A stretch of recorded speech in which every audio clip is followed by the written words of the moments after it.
kala qaaday dadkii waa kala daadsan hogganaan hoggaamin kursi kali raadsan sheekh shariif sheekh axmed hore ayuu u yimid wax badan waa la sugaye maanta dadku su'aal bay qabaan maxaa la sugayaa Abdirahman Abdishakur warsame hadal runiya dhaliil wata laakiin shacabku waxay rabaan ficil ma hadal la maqlaa ballan badan waa la qaaday waxba lagama aqaban dalka horumar ma gaaro haddii runta la iska qaban codka shacabka waa la maqli doonaa cadaalad laan waa la diidi doonaa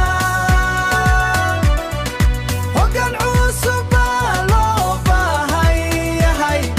Soomaaliya wala badbaadin doonaa kuwa kale ee jooga kursi bay isku haystaan qabiil iyo dano gaara shacabka ka qariyay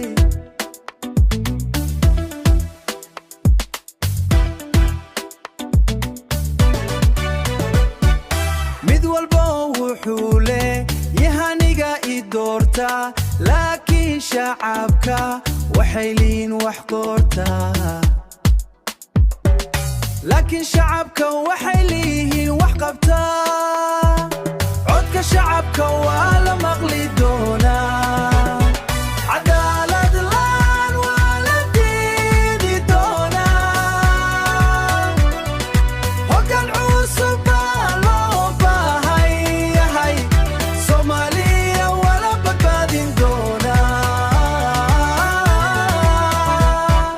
dhalinyaro qac codkiina muujiya mustaqbalka dalka idinka dhisiya musuq iyo dulmi waa in la joojiya midnimo Soomaali waa in la